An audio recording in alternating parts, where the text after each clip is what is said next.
चलिए दोस्तों, तो मैं बताने वाला हूं आज आपको कि बिहार बोर्ड हो, यूपी बोर्ड हो, झारखंड बोर्ड हो, यानी कि लगभग सारे बोर्ड में बुक में चेंज किए गए हैं। और सरकार ने बहुत बड़ा फैसला लेते हुए सारे बुक में चेंज किया है। कुछ सिलेबस को हटाया है, कुछ चीज़ को हटाया है।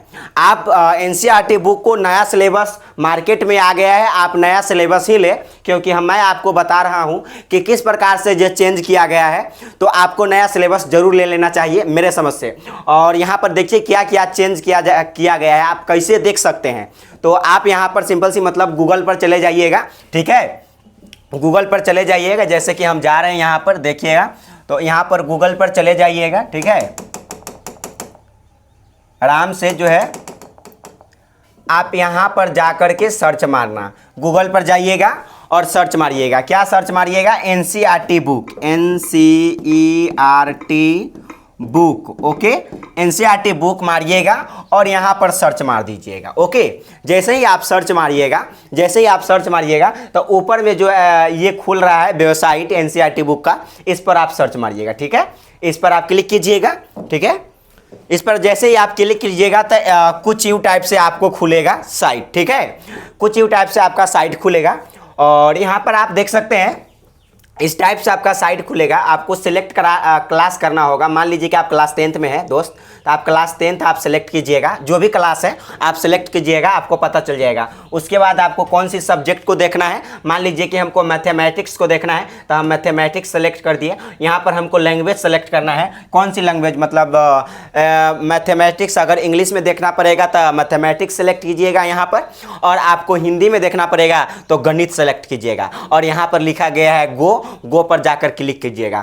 जैसे ही गो पर जाकर आप क्लिक कीजिएगा तो आपके सामने ये एनसीईआरटी बुक आ जाता है दोस्त। ये क्या आ जाता है? ये एनसीईआरटी किताब रहा आपके पास, ठीक है। एनसीईआरटी किताब आ जाता है और चैप्टर नंबर 1 में आप देखिएगा तो क्या बदलाव किया गया वो देखिएगा।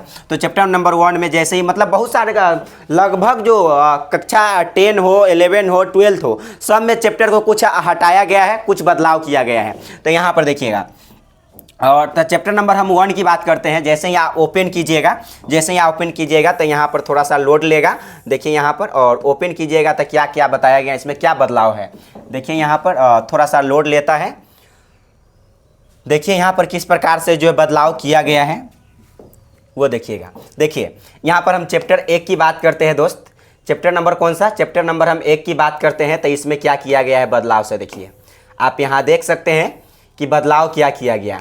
बदलाव यह है दोस्त कि यहाँ पर कुछ प्रश्नावली को ही गायब कर दिया गया है, कुछ प्रश्नावली को गायब कर दिया गया है। आप यहाँ पर देख सकते हैं क्या गायब किया गया वो अभी हम आपको बता रहे।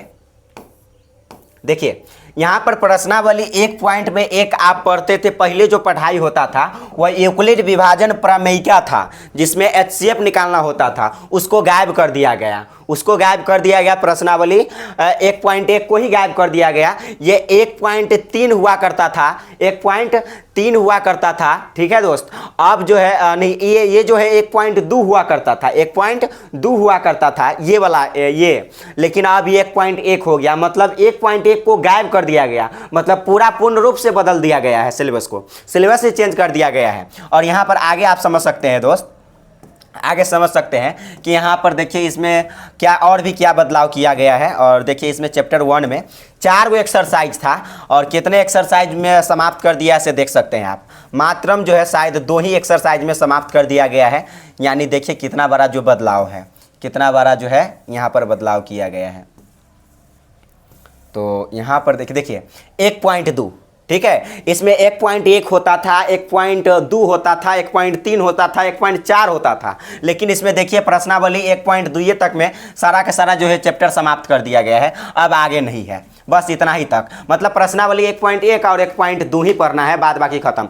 और भी इसी प्रकार से आगे भी देख सकते हैं आप, और भी इसी प्रकार से आप आगे भी देख सकते हैं। जैसे यदि आप यहाँ पर यदि चैप्टर 2 में खोलेंगे तो इसी प्रकार का सिलेबस जो है आपको चेंज हुआ दिखाई देगा।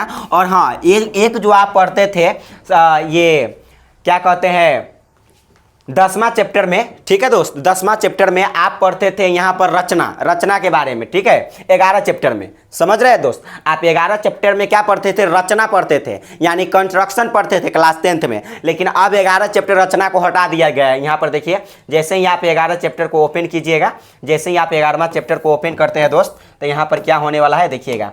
इस चैप्टर में 11 चैप्टर में जैसे रचना होता था, अब रचना को हटा दिया गया है, गायब कर दिया गया है क्लास 10th से सिलेबस से, मतलब कंस्ट्रक्शन को गायब कर दिया गया है। तो यहाँ पर देखिएगा, ये यहाँ पर ये चैप्टर 12 हुआ करता था, वृत्त से संबंधित क्षेत्रफल, ये चैप्टर 12 हुआ करता था। लेकिन अब चैप्टर ये कौन सा हो गया, 11, मतलब 11 चैप्टर को रिमूव कर दिया गया है। अब 11 चैप्टर के जगह पर आपको क्या डाल दिया गया है दोस्त, यहाँ पर आपको वृत्त से संबंधित क्षेत्रफल को डाल दिया गया है। मतलब इसी प्रकार से आप देख सकते हैं कि क्या क्या सिलेबस में चेंज है। अगर हम साइंस की बात करते हैं दोस्तों, यदि हम साइंस की बात करते हैं, साइंस में भी उसमें भी चैप्टर आपको गायब किया गया है। मतलब इसमें बहुत सारे चेंज देखने को मिला, इसलिए नया बुक आपको ले लेना है दोस्तों। यानी आप 2026 में एग्जाम देने वाले हैं तो एनसीईआरटी किताब आप जो है नया ले लीजिएगा, न्यू एडिशन आ गया है मार्केट में, आप ले सकते हैं, नो डाउट, ठीक है। और उसी प्रकार से यदि आप साइंस को देखना चाहते हैं दोस्त, तो यहाँ पर साइंस में भी बहुत सारे चीज बदलाव किया गया है। साइंस में भी बुक ही बदल दिया गया है, सिंपल सी मतलब है।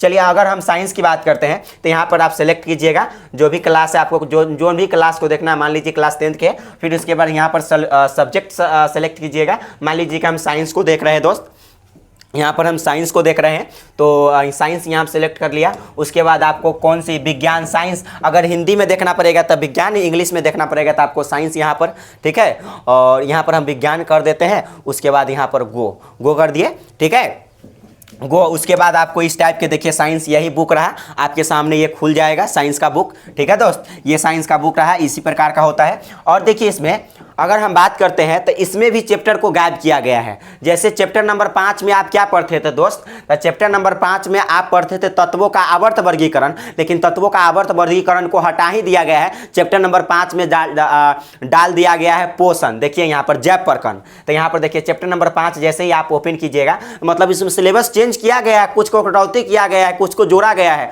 कुछ को हटाया गया है। इसलिए आपको नया बुक जरूर ले लेना चाहिए मेरे समझ से। तो यहाँ पर चैप्टर नंबर आप जैसे ही 5 खोलते हैं तो क्या चेंज है से देख लीजिए, आपको नज़र के सामने है दोस्त, आप देख सकते हैं। पहिलका अब गया, यानी सरकार ने सभी को चेंज कर दिया है सिलेबस को। तो यहाँ पर थोड़ा सा लोड लेगा और उसके बाद खुलेगा, आप देख सकते हैं। तो यहाँ पर देखिए, आप चैप्टर नंबर 5 में क्या पढ़ते थे दोस्त, तो चैप्टर नंबर 5 में हुआ करता था पहले, चैप्टर नंबर 5 में क्या हुआ करता था, तो चैप्टर नंबर 5 में हुआ करता था तत्वों का आवर्त वर्गीकरण, पीरियोडिक टेबल के बारे में पढ़ना होता था, क्लासिफिकेशन ऑफ पीरियोडिक टेबल। लेकिन अब क्या पढ़ना है, जैव प्रकरण बोले तो लाइफ प्रोसेस के बारे में आप चैप्टर यहाँ से स्टार्ट होता है। इसी प्रकार से जो है सारे के सारे क्लास में चेंज किया गया है। तो इस प्रकार से चेंज किया गया है, बहुत सारे चीज़ हटाया गया है। तो आप नया बुक जो है जरूर मार्केट से ले ले दोस्त। इसी प्रकार से यदि आप क्लास 12th में जाइएगा तो 12th को भी सिलेबस आपको चेंज करने को देखने को मिलेगा। तो आप जाइएगा गूगल पर सर्च मारिएगा, जैसे हमने सर्च मारा है आप उसी प्रकार से सर्च कीजिएगा, आपके सारा का सारा जानकारी जो इकट्ठा हो जाएगा दोस्तों, ठीक है। तो ये जो है आपको एनसीईआरटी बुक नए जो है मार्केट में से ज़रूर ले लीजिएगा, आपको सारा का सारा जो है पता चल जाएगा दोस्तों, ओके। तो यहाँ पर और भी आप देख सकते हैं, कैसे देख सकते हैं, यहाँ पर देखिए, जैसे अगर आप यहाँ पर जाते हैं बैक, ठीक है, बैक जाते हैं तो इसमें पहले 14 से 15 चैप्टर हुआ करता था, यहाँ 13 चैप्टर है अभी तक। 14 से 15 चैप्टर हुआ करता था, अब 13 चैप्टर, यानी 14 चैप्टर हुआ करता था एक चैप्टर, पहले 15 चैप्टर हुआ करता था दोस्तों, 15 चैप्टर। लेकिन यहाँ पर पहले ऐसे पहले बार में एक चैप्टर को हटा दिया गया, फिर इस बार भी एक चैप्टर को हटा दिया, तो मात्र अब 13 चैप्टर को पढ़ना है। कितने चैप्टर को, 13 चैप्टर आपको साइंस में पढ़ना है। क्लास 10th यानी साइंस में आपको कितने चैप्टर को पढ़ना है, 13 चैप्टर को ही पढ़ना है, सिंपल सी मतलब है, ठीक है। तो और भी आप इसी प्रकार से जो है क्लास 10th हो 12th हो, आप यहाँ पर सेलेक्ट, मान लीजिए कि यदि आप क्लास 12th में है दोस्त, यदि आप क्लास कौन सी में है, 12th में है, तो मान लीजिए 12 सेलेक्ट कीजिए और जो भी सब्जेक्ट में आपको बदलाव किया गया है, जैसे हम बायोलॉजी को उठाते हैं, ठीक है, यहाँ पर बायोलॉजी यहाँ पर सेलेक्ट कीजिए। आपको हिंदी देखना पड़ेगा तो इंग्लिश देखना पड़ेगा तो बायोलॉजी, इंग्लिश देखना पड़ेगा तो जीव विज्ञान, ठीक है। इस प्रकार से आप सेलेक्ट कीजिएगा, आपके सामने जो है चैप्टर वाइज जो है ये, और यहाँ पर गो मारिएगा, ठीक है, गो मारिएगा, आपके सामने जो है ये खुल कर आ जाता है। इसमें भी क्या क्या बदलाव किया गया आप देख सकते हैं, पहले में और अभी में नया नया में बदलाव किया गया है दोस्तों। ठीक है, सो ये इन्फॉर्मेशन कैसा लगा आप लोग कमेंट बॉक्स में ज़रूर बताइएगा। सो अब जो है नए पाठ्यक्रम के अनुसार आपको पढ़ाया जाएगा। मैं नए नए वीडियो लेकर आता रहूँगा, लगातार आपको पढ़ाते रहूँगा, और मैं चाहूँगा कि आप बोर्ड एग्जाम में अच्छे से अच्छे अंक लावे, चाहे आप कोई भी बोर्ड से हो, डजंट मैटर, लेकिन मैं आपको पढ़ाऊंगा तो सारे के सारे बोर्ड में, मतलब कोई भी बोर्ड हो, लेकिन जो पढ़ाएंगे एनसीईआरटी बुक सभी बोर्ड के लिए पर्याप्त होता है, और मैं पढ़ाता हूं एनसीईआरटी बुक, और इसीलिए एनसीईआरटी बुक को मैं बताया हूं, और एनसीईआरटी बुक सभी बोर्ड के लिए पर्याप्त होता है, तो हम सभी बोर्ड के लिए पढ़ाते हैं, आप पढ़ सकते हैं आसानी पूर्वक से, नो डाउट। ठीक है, तो चलिए फिर मिलते हैं अगले वीडियो में, आप इस सबको देख सकते हैं और न्यू बुक ले सकते हैं। ओके, धन्यवाद।